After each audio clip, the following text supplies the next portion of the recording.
नमस्कार दोस्तों, आपका स्वागत है जीएसवी संजय में। आज अपन बात करेंगे आर्थिक सर्वेक्षण और बजट के बारे में, क्योंकि भारत में 29 जनवरी को आर्थिक सर्वेक्षण जिसे इकोनॉमिक सर्वे किया जाता है उसे प्रस्तुत किया गया था और 1 फरवरी को भारतीय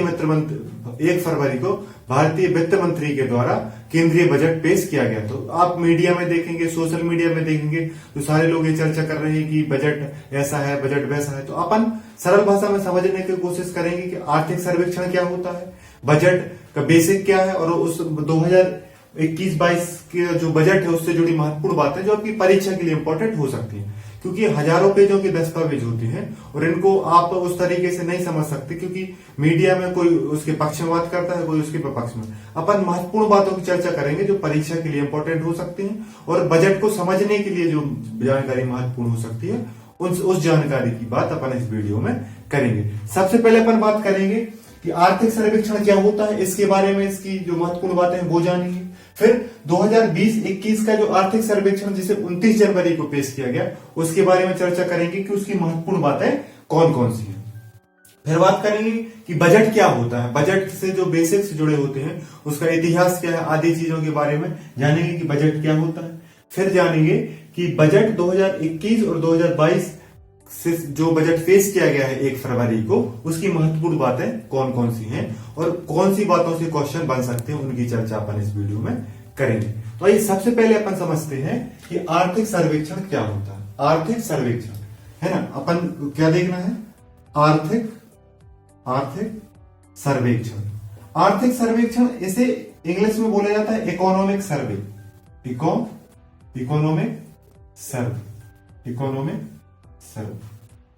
जो आर्थिक सर्वेक्षण होता है, आप ये सोचो कि बजट और आर्थिक सर्वेक्षण आपस में जुड़े हुए चीजें, क्योंकि बजट जो होता है वो अनुमानित, बजट की बात जो बजट होता है वो अनुमान लगाया जाता है। लेकिन बजट जैसे अपन एक उदाहरण से समझें कि 2019 में जो बजट पेश किया गया उसको बाद में अपन एनालाइज करेंगे कि बजट में क्या चीजें बोली गई थी और क्या चीजें प्राप्त की गई।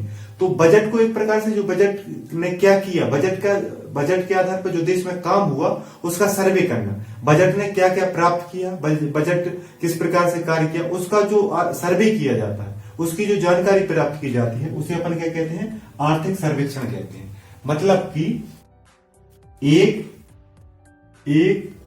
वर्ष का वित्तीय लेखा जोखा ही आर्थिक सर्वेक्षण है। मतलब आप ये समझो कि आप मान लो, आप एक उदाहरण से समझे कि आपके पिताजी ने आपके लिए 100 रुपए दिए 1 साल के खर्च करने के लिए।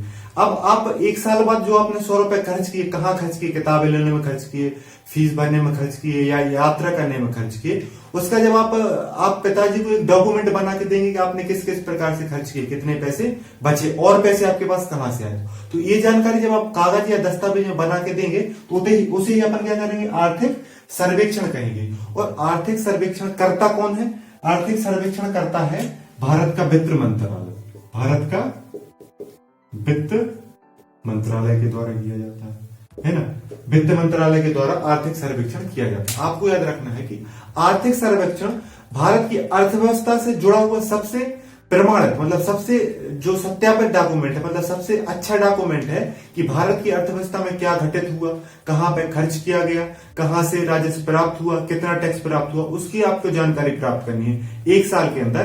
तो ये सरकार का डॉक्यूमेंट होता है जिसे वित्त मंत्रालय द्वारा जारी किया जाता है, वित्त मंत्री उसे प्रस्तुत करते हैं भारत की संसद में, उसे क्या बोलते हैं, आर्थिक सर्वेक्षण, इकोनॉमिक सर्वे। तो ये होता क्या है, 1 वर्ष का वित्तीय लेखा जोखा होता है। एक प्रकार से आपके खर्च का आप प्रमाण दे रहे हैं, आपके खर्च की आप जानकारी दे रहे हैं, सरकार को दे रहे हैं, संसद को दे रहे हैं, जनता को दे रहे हैं। तो अगर आपको भारत सरकार की 1 वर्ष की जानकारी प्राप्त करना है कि क्या खर्च हुआ, क्या प्राप्त हुआ, कितना टैक्स आया, कहां पे कौन कौन से खर्च हुए, तो आप उसकी जानकारी भारत के आर्थिक सर्वेक्षण दस्तावेज को पढ़ के प्राप्त कर सकते हैं। मतलब कि अपन बात करें 2020-21 का जो आर्थिक सर्वेक्षण है उसको आप पढ़ लेंगे तो 2020 में सरकार ने कोरोना में कितना खर्च किया, अन्य योजना में कितना खर्च किया, उसकी जानकारी आपको प्राप्त हो जाएगी।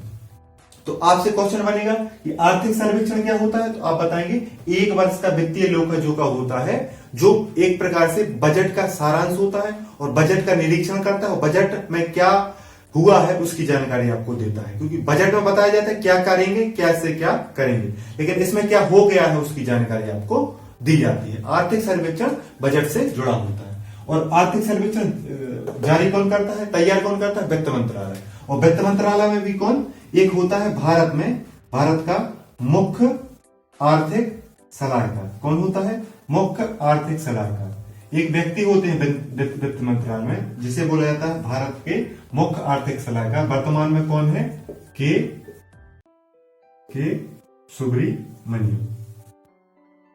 सुब्रमण्यम है। वर्तमान में भारत के मुख्य आर्थिक सलाहकार कौन है, के सुब्रमण्यम। ये वित्त मंत्रालय में है। इनका पद कौन सा है, मुख्य आर्थिक सलाहकार, चीफ इकोनॉमिक एडवाइजर है ये भारत की। और यह वित्त मंत्रालय में इकोनॉमिक सर्वे को तैयार करने में महत्वपूर्ण भूमिका निभाते हैं। तो भारत में वित्त मंत्रालय के द्वारा इकोनॉमिक सर्वे तैयार किया जाता है, उसमें मुख्य भूमिका निभाते हैं मुख्य आर्थिक सलाहकार। और वर्तमान में भारत सरकार के मुख्य आर्थिक सलाहकार कौन है, के सुब्रमण्यम है। आपको याद रखना है, आपसे पूछा जाए भारत के मुख्य आर्थिक सलाहकार कौन है, तो आपका जवाब होगा के सुब्रमण्यम। तो आप समझ गए। अब हम बात करें कि आर्थिक सर्वेक्षण की शुरुआत कब हुई। तो आर्थिक सर्वेक्षण पहली बार 1951-52 में पेश किया गया था। कब, 1951-52 में।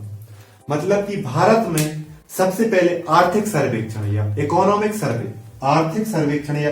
सर्वे पहली बार, कौन सी बार, फर्स्ट टाइम कब पेश किया गया था, 1951-52 में।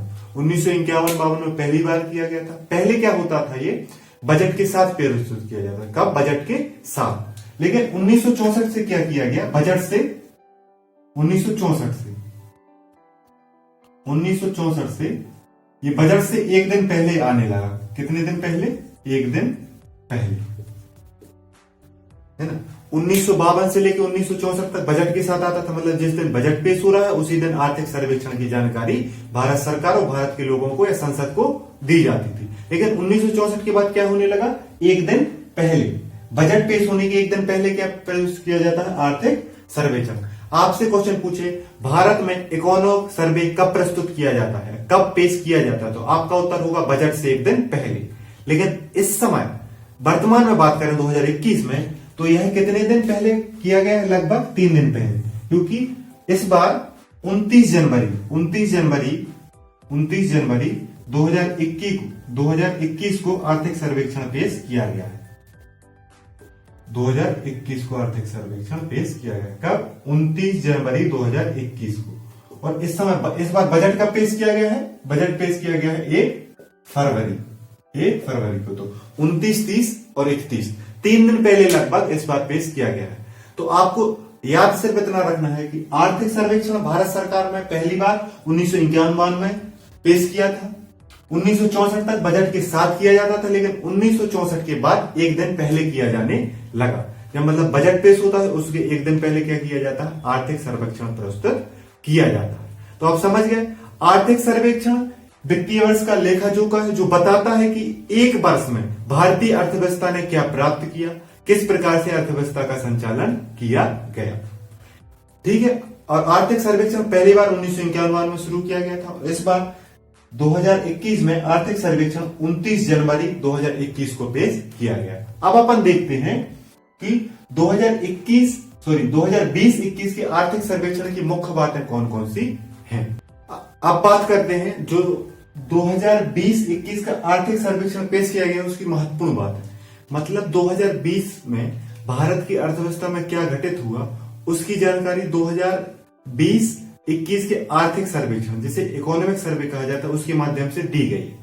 इसको आप पढ़ के सारी जानकारी प्राप्त कर सकते हैं। अपन यहाँ पे कुछ महत्वपूर्ण बातें करेंगे जो आपकी परीक्षा की दृष्टि से और आपको इकोनॉमी या अर्थव्यवस्था के बारे में जानकारी प्रदान करेंगे। और साथ में आपको इससे बहुत सारी समझ विकसित होगी, जिससे आप इकोनॉमिक सर्वे, बजट आदि चीजों को आसानी से समझ पाएंगे जो लगातार न्यूज में दिखाया जा रहा है। तो आइए शुरू करते हैं। सबसे महत्वपूर्ण बात है कि जो आर्थिक सर्वेक्षण या इकोनॉमिक सर्वे 2020-21 है, यह समर्पित किया गया है कोरोना वॉरियर्स के लिए। किसके लिए? कोरोना वायरस के लिए। मतलब कि जो इकोनॉमिक सर्वे दस्तावेज है वो समर्पित किया गया है। मतलब अर्थव्यवस्था की जो सबसे महत्वपूर्ण दस्तावेज है इकोनॉमिक सर्वे 2020-21 वो समर्पित किया गया कोरोना वॉरियर्स के लिए। तो आपसे परीक्षा में पूछ लिया जाएगा कि आर्थिक सर्वेक्षण 2020-21 किसको समर्पित किया गया है, तो कोरोना वॉरियर्स के लिए समर्पित किया गया है। क्योंकि देखो आपको पता है कि जो 2020 है वो कोरोना नाम की महामारी से सारे विश्व को प्रभावित करते रहा, भारत में इससे बहुत ज्यादा प्रभावित हुआ। यहाँ पे लॉकडाउन लगाया गया, यहाँ पे बहुत सारे आर्थिक मदद दी गई, सरकार ने बहुत कोशिश की कि कोरोना महामारी से निपटा जाए। तो इसीलिए उस महामारी से लगातार निपटते हुए कोरोना वॉरियर्स ने जो मदद की, कोरोना योद्धाओं ने, मतलब कि वो डॉक्टर, वो सफाई कर्मचारी, वो पुलिस अधिकारी जिनने कोरोना से निपटने में बहुत ज्यादा मदद की है, सरकार की, देश की मदद की है, आम लोगों की मदद की है, उनको समर्पित किया गया है आर्थिक सर्वेक्षण 2020-21 कोरोना वॉरियर्स को समर्पित है। यह बात आपको याद रखनी, क्योंकि देखो इस सांकेतिक तौर पर समर्पित करने की बात यह होती है कि अर्थव्यवस्था में जो महत्वपूर्ण दस्तावेज है वो हमने आपके लिए समर्पित किया, मतलब हम आपका आभार प्रकट करते हैं, आपको धन्यवाद देते हैं। तो इस सांकेतिक तौर पर समर्पित करने से क्या होता है, आपका धन्यवाद प्रकट करना, आपको आभार प्रकट करना। तो किसे आर्थिक सर्वेक्षण समर्पित किया गया है, कोरोना वॉरियर्स को किया गया है। कोरोना वॉरियर्स में कौन आते हैं, डॉक्टर्स, नर्स, सफाई कर्मी, पुलिस और वह समाज सेवी जो लगातार महामारी के दौरान लोगों की मदद कर रहे थे, कोरोना पीड़ितों की मदद कर रहे थे। अब दूसरे नंबर पर इसमें कहा गया है कि अर्थव्यवस्था में वी शेप रिकवरी होगी, वी शेप रिकवरी होगी। आर्थिक सर्वेक्षण 2020-21 कहता है कि जो भारतीय अर्थव्यवस्था, आपको पता हो कि भारतीय अर्थव्यवस्था में 7.7% की क्या आनी है, गिरावट आनी। क्या आनी है, ये नेगेटिव में है, मतलब कि 7.7% भारतीय अर्थव्यवस्था या जीडीपी गिरनी है। तो जब ये गिरेगी तो इसको ऐसा कहते हैं, फिर अचानक से इसी स्पीड से उठेगी तो इसे क्या कहते हैं, अर्थव्यवस्था का वी शेप रिकवरी। इसे क्या कहते हैं, वी शेप रिकवरी। देखो इकोनॉमिक्स में क्या होता है, ग्राफ्स बनाए जाते हैं, ऐसे ग्राफ्स बनाए जाते हैं, है ना, ऐसे ग्राफ्स बनाए जाते हैं, ऐसा आपने देखा होगा। इस प्रकार के इकोनॉमिक्स जो सब्जेक्ट है, जो अर्थव्यवस्था के बारे में जो ग्राफ्स बनाए जाते हैं, सांख्यिकी दर्शाई जाती है, तो उसमें एक शब्द आता है कि कौन सी रिकवरी होगी। 2020-21 के आर्थिक सर्वेक्षण में कहा गया है कि भारत की अर्थव्यवस्था वी शेप रिकवरी करेगी। वी शेप रिकवरी का मतलब होता है कि जितनी तेजी से अर्थव्यवस्था नीचे गिरी है उतनी ही तीव्र गति से क्या होगी, ऊपर उठेगी, मतलब कि अपनी रिकवरी को बहुत तेज गति से रिकवरी कर लेगी। तो भारतीय अर्थव्यवस्था किस आधार पर रिकवरी करेगी, वी शेप रिकवरी करेगी। वो आपसे परीक्षा में सीधा क्वेश्चन दे देंगे कि भारतीय अर्थव्यवस्था किस शेप में रिकवरी करेगी। यह आर्थिक सर्वेक्षण बताता है, किस शेप में आर्थिक सर्वेक्षण बताता है कि भारतीय अर्थव्यवस्था रिकवरी करेगी। आपका जवाब होगा V shape recovery. V shape recovery को आपको याद रखना है कि जब जैसी अर्थव्यवस्था जिस स्पीड से नीचे गिरी है, जैसे स्पीड 7.7% जीडीपी नीचे गिरी है, अब क्या करेगी, इतनी स्पीड से आगे बढ़ेगी और भारत की अर्थव्यवस्था पुनः तीव्र गति से चलने लगी, पुनः अच्छी गति से अर्थव्यवस्था कार्य करने लगेगी। तो वी शेप रिकवरी अच्छी रिकवरी मानी जाती है, तीव्र रिकवरी मानी जाती है, मतलब जिस तरीके से नीचे गए उसी स्पीड में ऊपर आ जाएगी। तो इकोनॉमिक सर्वे जो आर्थिक सर्वेक्षण 2020-21 है वो किस रिकवरी की बात करता है, वी शेप। कौन सा, वी शेप। जो अल्फाबेट्स हैं इंग्लिश के उसमें वी शेप रिकवरी की बात करता है। तो आपको याद रखना है, समर्पित है कोरोना वायरस के लिए, रिकवरी है वी शेप। तीसरी बात है कि जो एफडीआई का प्रवाह है, मतलब भारत में जो एफडीआई का फुल फॉर्म होता है फॉरेन डायरेक्ट इन्वेस्टमेंट, हिंदी में कहते हैं विदेशी प्रत्यक्ष निवेश, मतलब कि जो बाहर के लोग भारत में पैसा लगाते हैं, विदेशी कंपनियां जो भारत में इन्वेस्ट करती हैं, उसके लिए कहते हैं अपन एफडीआई, फॉरेन डायरेक्ट इन्वेस्टमेंट, विदेशी प्रत्यक्ष निवेश। मतलब कि आप सोचो कि विदेशी लोग जो भारत में कंपनियां खोलते हैं तो उससे जो पैसा आता है, उससे जो फायदा होता है, उसे क्या कहते हैं, एफडीआई कहते हैं। तो एफडीआई का प्रभाव 34% बढ़ा है, मतलब महामारी के दौर में भी 2020 में भी एफडीआई का प्रभाव पड़ना, मतलब कि विदेशी कंपनियों को, विदेशी लोगों को, विदेशी अरबपतियों को, व्यापारियों को भारत पे भरोसा है, भारत के बाजार पे भरोसा है कि यहाँ पे अगर आप इन्वेस्ट करोगे तो आपको फायदा मिलेगा, क्योंकि वर्तमान में दुनिया में सबसे बड़े बाजारों में शामिल है भारत। तो भारत में क्या है, एफडीआई में लगातार वृद्धि हो रही। तो वर्तमान में मतलब आर्थिक सर्वेक्षण क्या कहते हैं कि एफडीआई बढ़ा है और कितने प्रतिशत की वृद्धि हुई है, 34% की वृद्धि हुई है। एक अर्थव्यवस्था के लिए अच्छी बात होती है, क्योंकि इसी के आधार पर क्या होगा, रिकवरी होगी। क्योंकि जैसे इन्वेस्टमेंट बढ़ेगा तो फिर सेवा क्षेत्र, उद्योग क्षेत्र को फायदा मिलेगा, फिर उत्पादन बढ़ेगा, फिर व्यापार बढ़ेगा, बाजार में क्या होगी, फिर खरीद बिक्री बढ़ेगी तो उससे क्या होगा, फायदा मिलेगा। तो एफडीआई कितने परसेंट बढ़ी है आपको याद रखना है, 34% बढ़ी है। इसके बाद कृषि क्षेत्र में वृद्धि दर्ज की गई है। कृषि क्षेत्र में क्या कर 3.4%, लगभग 3.5% की कृषि क्षेत्र में वृद्धि की गई है। आपके लिए बता दें कि सरकार ने कई बार कहा है कि भारत में रिकॉर्ड उत्पादन हुआ है 2020 में। जहां एक तरफ कोरोना महामारी थी, वहीं पर भारत में कृषि उत्पादन बहुत तीव्र गति से बढ़ा है। और भारत सरकार ने जैसे कि बताया आंकड़ों में कि 80 करोड़ लोगों को क्या दिया गया है, खाद्यान्न पहुंचाया गया है, लगभग निःशुल्क खाद्यान्न 80 करोड़ लोगों को निःशुल्क खाद्यान्न कहां से दे पाए, कृषि क्षेत्र में जब उत्पादन हुआ तभी तो आप दे पाए। तो कृषि क्षेत्र में वृद्धि देखी गई। लेकिन जो अर्थव्यवस्था के दो और क्षेत्र होते हैं, औद्योगिक क्षेत्र और सेवा क्षेत्र, इनमें गिरावट देखी गई। इनमें क्या है, गिरावट है। क्योंकि देखो लॉकडाउन से सेवा क्षेत्र और उद्योग क्षेत्र को भारी नुकसान हुआ है। और 2020-21 में उद्योग क्षेत्र 9.6% से गिरावट दर्ज की गई है, 9.6 से। औद्योगिक क्षेत्र और सेवा क्षेत्र में कितनी गिरावट है, 8.8%। गिरावट मतलब माइनस में, मतलब कि सेवा क्षेत्र 2020 के पहले 100 रुपए का काम कर रहा था, तो अब कितने रुपए का कर रहा है, 92 रुपए, है ना। 8% की क्या हो गई है, गिरावट हो गई है। और औद्योगिक क्षेत्र में क्या है कि अगर आप पीएससी वगैरह का पेपर दे रहे हो यूपीएससी, तो इसमें पूछ लेते हैं कि अर्थव्यवस्था के किस क्षेत्र में सर्वाधिक गिरावट आई है, तो आपका उत्तर होगा औद्योगिक क्षेत्र में, क्योंकि इसमें 9.5% की है लगभग। सेवा क्षेत्र में 8.8 की है, गिरावट है। लेकिन कृषि क्षेत्र ने क्या की है, कृषि क्षेत्र ने वृद्धि प्राप्त की है। और ये सारी जानकारी आपको दे कौन रहा है, आर्थिक सर्वेक्षण 2020-21 दे रहा है। मतलब कि अर्थव्यवस्था में क्या हुआ इसकी जानकारी आप आर्थिक सर्वेक्षण से आसानी से प्राप्त कर सकते हैं। तो अपन क्या प्राप्त है कि कृषि क्षेत्र में वृद्धि हुई है 3.5% की, औद्योगिक क्षेत्र और सेवा क्षेत्र में गिरावट हुई है। औद्योगिक क्षेत्र में लगभग 9.5% की गिरावट है और सेवा क्षेत्र में लगभग 8.5% की क्या है, गिरावट है। यह बात आपको याद रखनी है। इसके बाद विदेशी विनिमय भंडार, फॉरेन एक्सचेंज जो आपका फंड है या भंडार है, मतलब कि आपके पास कितना विदेश से व्यापार करने के लिए पैसा है, कितना विदेशी पैसा आपके पास है, उसे अपन विदेशी विनिमय भंडार, विनिमय मतलब एक्सचेंज करने के लिए कितने डॉलर हैं, कितने बहुत सारे पैसे हैं, तो वो कितना हो गया, सर्वाधिक। अभी तक के भारत के पास सर्वाधिक विदेशी विनिमय भंडार हो गया है, जो कितना हो गया, 586.1 अरब अमेरिकी डॉलर। मतलब कि भारत के पास बहुत सारा विदेशी विनिमय भंडार हो गया है। अभी तक की भारत के इतिहास का सर्वाधिक विदेशी विनिमय भंडार हो गया 586.1 अरब अमेरिकी डॉलर। भारत के पास क्या है, रिजर्व है, कौन सा, फॉरेन एक्सचेंज वाला रिजर्व। उसमें क्या हो सकता है, इसका मतलब कि भारत लगभग, अगर कुछ भी ना हो भारत की अर्थव्यवस्था में, तो भी भारत व्यापार कर सकता है, विदेश से व्यापार कर सकता है, विदेश से संपत्ति का एक्सचेंज कर सकता है, क्योंकि उसके पास जो भंडार है विदेशी विनिमय भंडार वो सर्वाधिक स्तर पर है, 586 अरब अमेरिकी डॉलर हो गया। तो आपसे पूछा जाए कि भारत में सबसे ज्यादा विदेशी विनिमय भंडार कब प्राप्त हुआ, तो जनवरी 2021 में प्राप्त हुआ। वर्तमान में कितना है, 586.1 अमेरिकी डॉलर।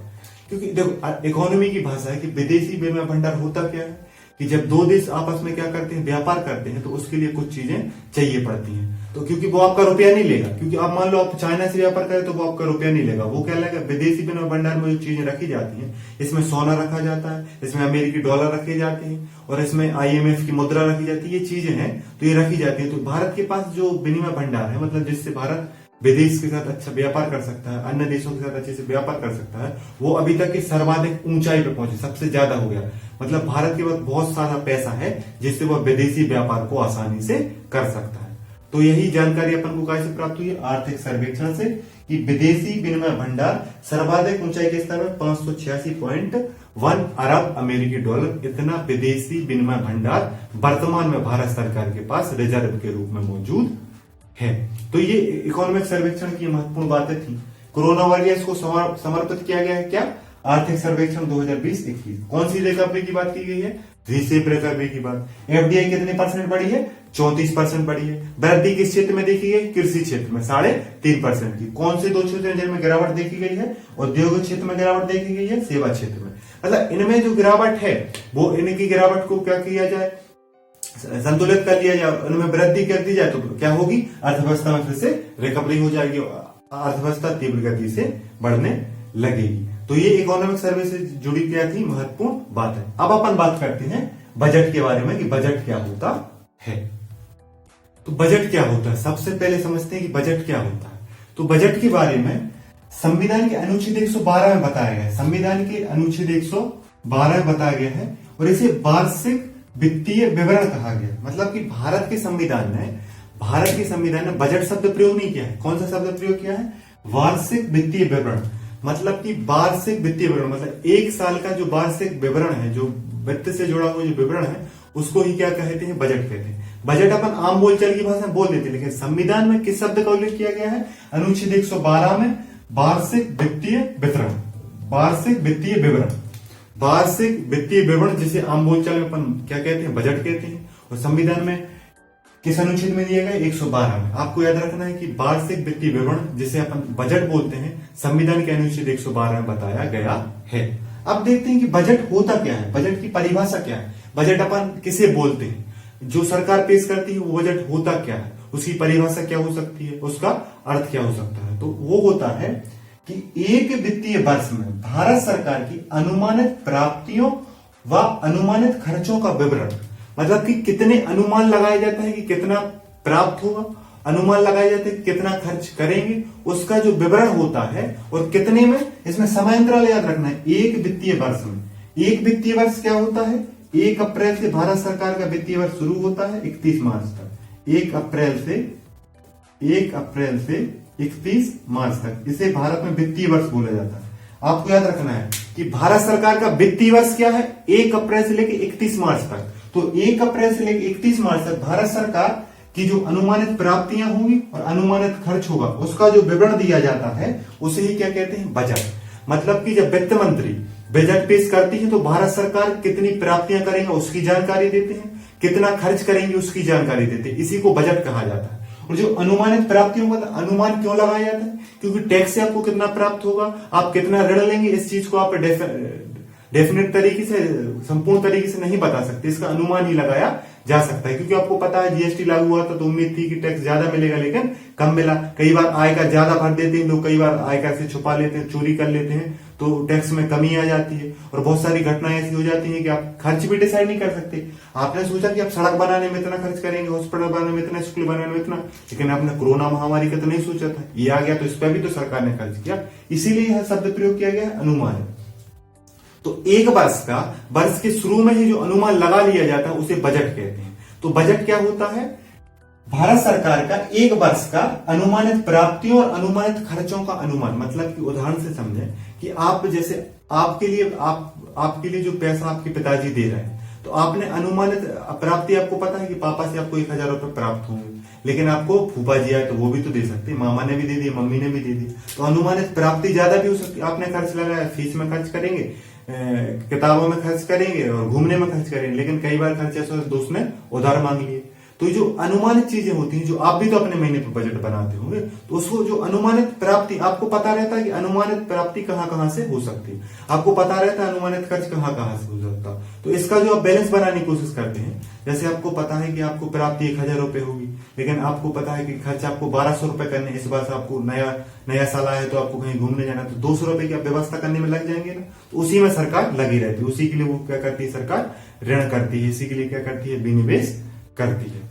तो बजट समझ गए। आपसे पूछे बजट होता क्या है? अनुमानित प्राप्ति और अनुमानित खर्च का जो विवरण दिया जाता है उसे बजट कहते हैं। आपका बजट क्या है? कहां से पैसा प्राप्त होगा उसका अनुमान लगाना, कहां पैसा खर्च होगा उसी का अनुमान लगाना। इसी प्रकार सरकार का बजट क्या है? कि सरकार से अनुमानित प्राप्ति कहां से होगी और अनुमानित खर्च कहां करेंगे उसका विवरण देना ही क्या कहलाता है? बजट। और बजट पेश कौन करता है? भारत का वित्त मंत्री के द्वारा किया जाता है। बजट की जानकारी संविधान में कहां है? संविधान के अनुच्छेद 112 में है। किस शब्द का प्रयोग किया गया है? वार्षिक वित्तीय विवरण। अब बात करते हैं कि भारत के इतिहास में सबसे पहला बजट कब आया? जो सबसे पहला बजट भारत के इतिहास में पेश किया गया था वो ब्रिटिश भारत के समय 1860 में किया गया था। कब किया गया था? 1860 में। भारत में सबसे पहली बार बजट कब आया? 1860 में।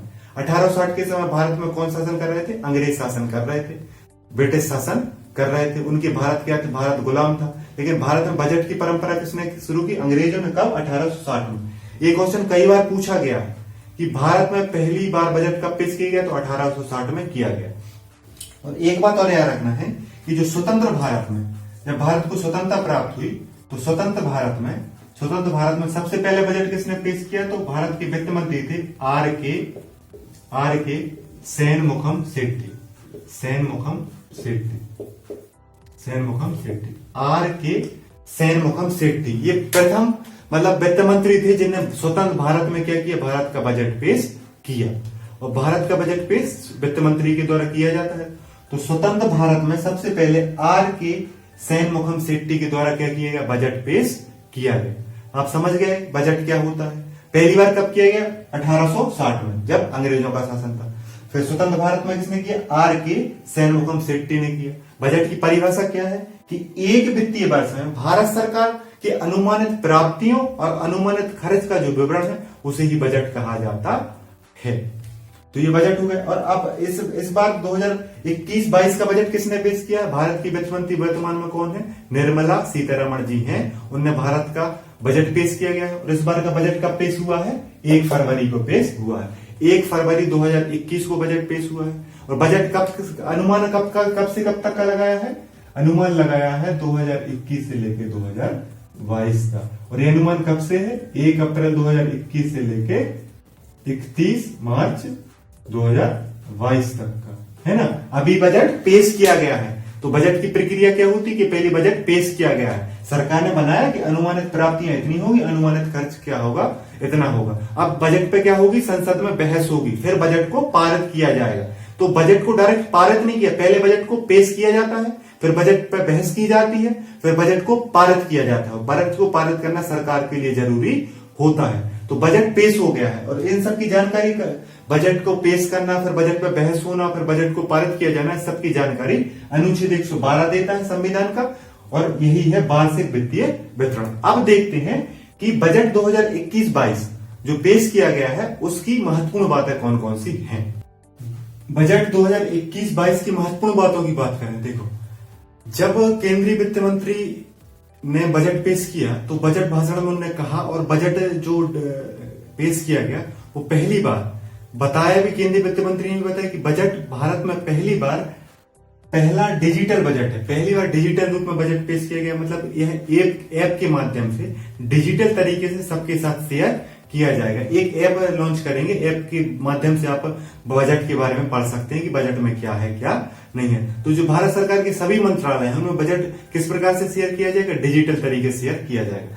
तो 2021 और 22 का जो बजट है वो कैसा है, पहला डिजिटल बजट है। और सभी मंत्रालयों के साथ आपके लिए बता दें कि जो बजट होता है वो सभी मंत्रालयों से शेयर किया जाता है, क्योंकि अब पेश किया गया, पारित भी तो किया जाना है। हर मंत्रालय की अलग जरूरत होती है, हर विभाग की अलग जरूरत होती है, उन सबसे शेयर किया जाता है कि वो बजट से संतुष्ट है कि नहीं, कि उनने क्या मांगा था, क्या मिला है। तो शेयर किस तरीके से किया जाएगा, डिजिटल फॉर्म में किया जाएगा।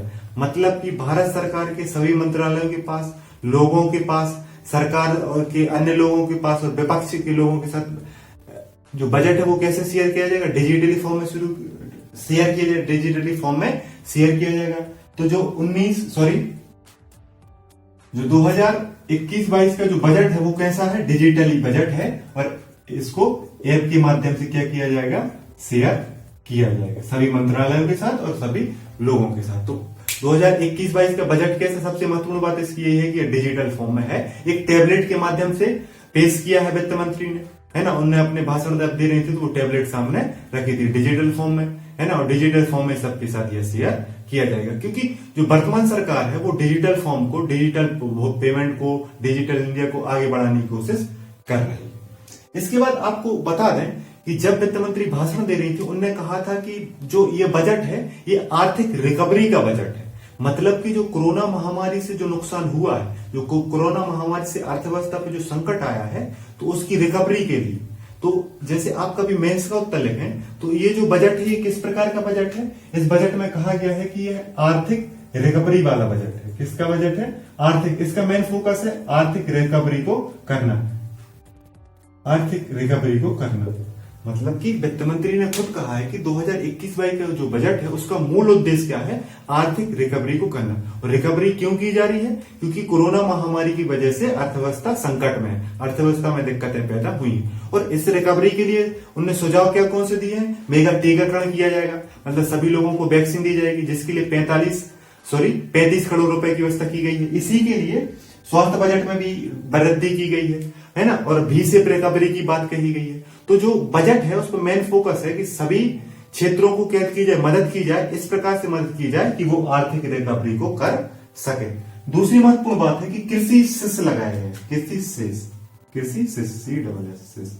कृषि उपकर लगाया गया है पेट्रोल पे 2.5 रुपए का और डीजल पे 4 रुपए का। आपसे परीक्षा में पूछेंगे कि कृषि सेस किन चीजों पे लगाया गया है, तो पेट्रोल और डीजल पे लगाया गया है। पेट्रोल पे 2.5 रुपए का लगाया गया है, डीजल पे 4 रुपए का लगाया है। कृषि सेस जैसे अपन कृषि उपकर भी बोल सकते हैं, सेस उस चीज पे लगाया जाता है किसी उद्देश्य से लगाया जाता है, मतलब कि कृषि सेस लगाया गया है तो इस सेस से, इस उपकर से, सेस को क्या बोलते हैं, उपकर बोलते हैं, इस उपकर से जितना भी पैसा प्राप्त होगा वो कृषि के उत्थान में, कृषि की विकास में लगाया जाएगा। तो उपकर एक विशेष उद्देश्य की लगाया जाता है। जैसे जो टैक्स का पैसा होता है सरकार उसको कहीं भी खर्च कर सकती है, लेकिन जो सरकार सेस लगाती है वो किसी विशेष उद्देश्य के लिए लगाती है। जैसे महिला कल्याण के लिए सेस लगाएगी तो महिलाओं के उत्थान में ही उसका प्रयोग किया जाएगा।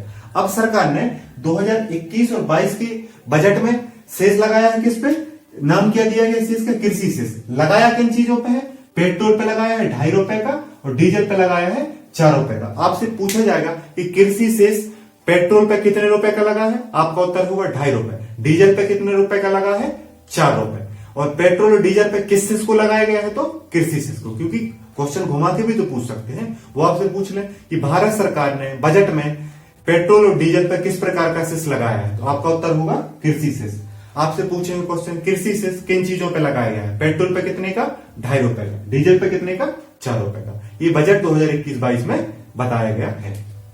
इसके बाद एक महत्वपूर्ण बात बताई गई है कि 75 वर्ष की उम्र से जो अधिक है उन लोगों को ITR income tax return file नहीं करना पड़ेगा।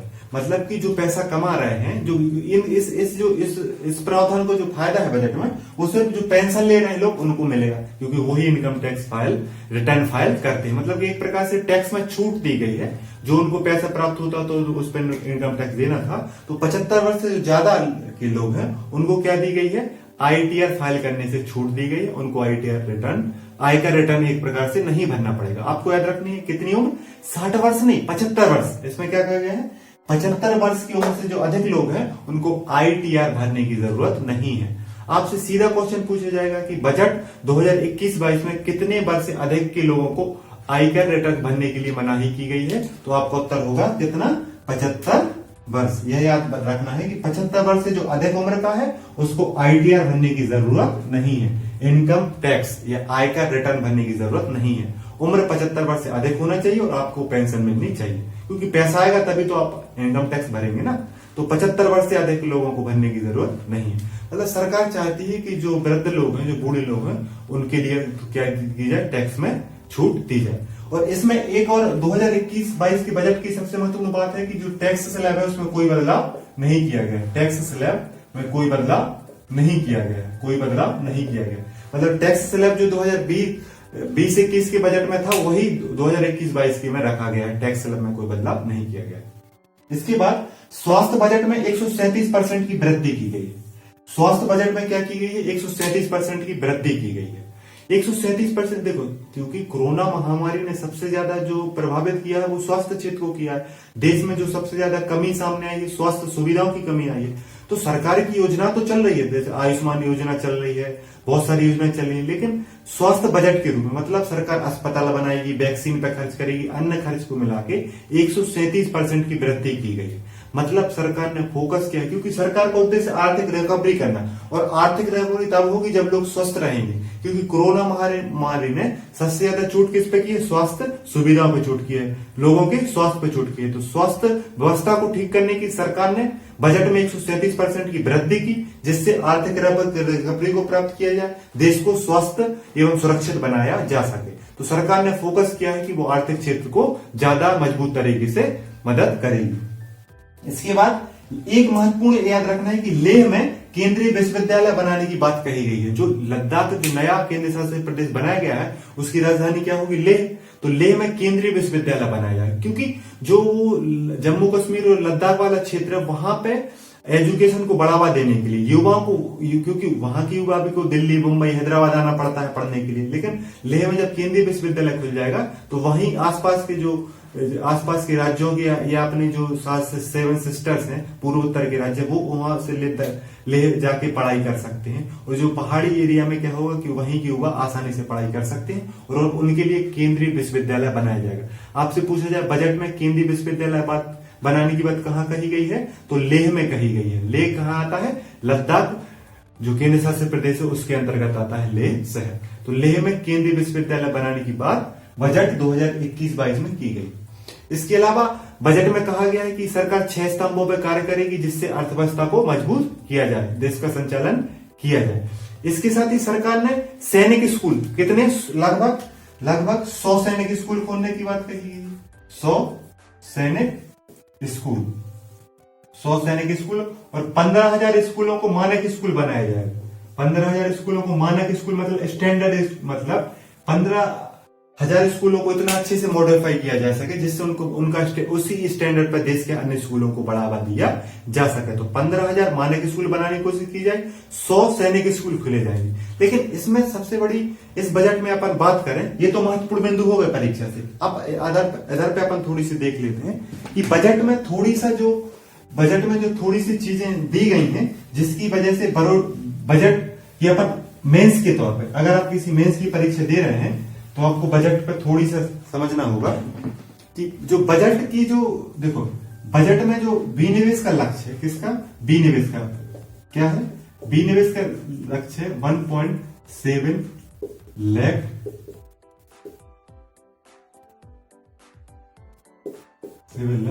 करोड़ रुपए। मतलब इतना सरकार ने लक्ष्य रखा है कि विनिवेश, देखो निवेश मतलब होता है पैसा लगाना और विनिवेश हो तो मतलब पैसा प्राप्त करना। मतलब सरकार अपनी जो सरकारी जो पीएसयू होते हैं, पब्लिक सेक्टर, जैसे एयर इंडिया थी, अन्य है जैसे कि गेल है, भेल है, मतलब जहां इलेक्ट्रॉनिक कंपनी है और गैस कंपनियां हैं जो सरकार की हैं, है ना, जो भारत पेट्रोलियम है, इससे सरकार क्या करेगी, अपनी हिस्सेदारी बेचेगी और निजी क्षेत्र को इसमें शामिल करेगी। तो विनिवेश के माध्यम से सरकार ने कितना लक्ष्य रखा है, 1.7 लाख करोड़ रुपए इसका प्राप्त करने का रखा है। देखो 2020 में जो लक्ष्य रखा था वो भी प्राप्त नहीं कर पाई। और ये जो विनिवेश का लक्ष्य है, मतलब सरकार अपनी हिस्सेदारी बेचेगी, मतलब देश में निजीकरण को बढ़ावा देगी, वह भी लक्ष्य प्राप्त करना मुश्किल लग रहा है। और इस बजट की सबसे बड़ी आलोचना हो रही है कि बजट किसको बढ़ावा दे रहा है, निजीकरण को बढ़ावा दे रहा है। क्योंकि सैनिक स्कूलों में हो, चाहे गैस की पाइपलाइन हो, चाहे रोड जो सड़कों का निर्माण किया जाना है, उनमें भी किसको, निजी क्षेत्रों को बढ़ावा देने की बात कही है। देखो वर्तमान में जिस हालत में सरकार है, जो सरकार की पॉलिसी है, उसमें वो निजीकरण को बढ़ावा देने की कोशिश कर रही है। तो बजट की जो आलोचना की जा रही है वो की जा रही है निजीकरण की वजह से। और एक और आलोचना है कि तमिलनाडु, केरल, पश्चिम बंगाल और असम जहां पे चुनाव होने हैं, वहीं पे सड़क निर्माण के लिए क्या किए गए हैं, पैसे आवंटित किए गए हैं। जो सड़क निर्माण के लिए जो पैसे आवंटित किए गए हैं वो किसके उद्देश्य के लिए किए गए हैं, वहां पे चुनाव होना है। तो यह आलोचना के दो विषय हैं कि बजट में निजीकरण को बढ़ावा देने की बात कही गई है, क्योंकि सैनिक स्कूल भी निजीकरण के माध्यम से, मानक स्टैंडर्ड के स्कूल और अन्य चीजें जैसे प्राकृतिक गैस पाइपलाइन उसका निजीकरण करने की बात कही है, एयर इंडिया को बेचने की बात कही है, रेल में निजीकरण को और ज्यादा लक्ष्य के साथ बढ़ावा देने की बात कही गई। तो निजीकरण के आधार पर और चुनावी राज्यों में सड़क निर्माण की जो अलग से बात कही गई है, इंफ्रास्ट्रक्चर की बात, विकास की बात कही गई, उसकी वजह से क्या कर सकते हैं, बजट की आलोचना कर सकते हैं। लेकिन सरकार, अपन स्टूडेंट है, अपन को परीक्षा देना है, अपन को क्या रहना है, ना सरकार की ज्यादा बात सुननी, ना विपक्ष की। मीडिया इस तरीके से दिखाता है कि बजट अच्छा है, एक तरफ दिखाएंगे बहुत बुरा है। तो अपन ने समझ ली बजट की महत्वपूर्ण बात है। आपको आलोचना के दो बिंदु अगर मैं से पूछा जाए तो आपको बताना है कि ये निजीकरण को बढ़ावा देने वाला है और चुनाव के आधार पर राज्यों में सड़क निर्माण की बात कही है। यही था बजट और आर्थिक सर्वेक्षण। उम्मीद करता हूं वीडियो अच्छा लगा हो तो लाइक कर दें, शेयर कर दें, जुड़े रहें जीएस विद संजय के साथ। नमस्कार।